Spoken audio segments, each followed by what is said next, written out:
In CashCalc, users can chart variable income streams, which is particularly useful when you have a client, maybe in later life, looking to reduce their hours, so their salary is going to change. Rather than having to create two separate salaries, CashCalc can consider that as one input.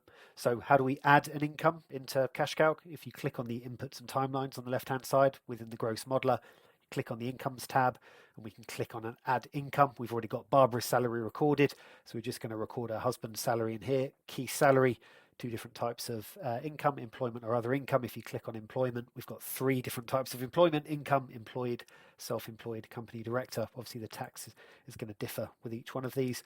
So we're going to put gross salary of 70,000 for Keith. We can record bonuses as well and benefits in kind. We're not going to do that today. And equally, we can include further options around pension contributions from salary and the bonus. But for now, we're just going to say Keith's salary that we've included there is going to run from today, which is 62, and it's going to run until he's 68. And if I click on add income, that will add that to my cash flow. So if we click on the cash flow tab on the left hand side, if we go into money in, money out, you can clearly see the two salaries there, Barbara and Keith, red and blue.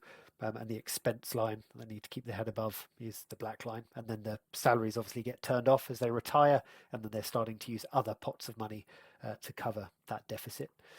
Also under the taxes tab, you can see as well any income you record in CashCalc doesn't just give you the money in, money out savings over time, but it does also give you the taxes paid. So again, both salaries at the top here, NI contributions and income tax fully recorded.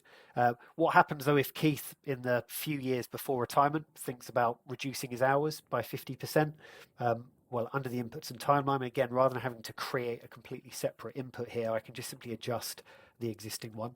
So if we edit this now, if we scroll down to the bottom, you can see add income change. So now we're going to change the first one to run from 62 up until 64.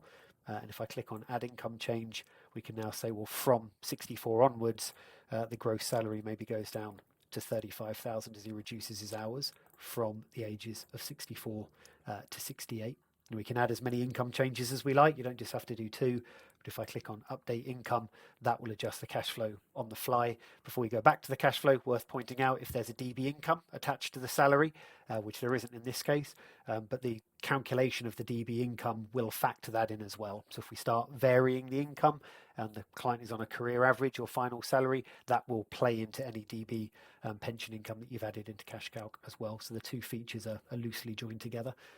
Now under the cash flow model, if we go back to our example, the taxes tab has changed automatically. You can see Keith's working less hours and therefore there is less tax to pay.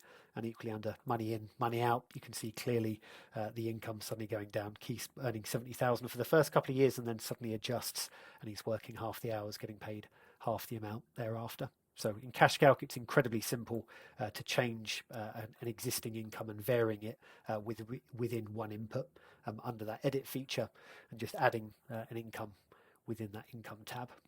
Hope you found that useful. Any further questions, feel free to reach out to our help desk.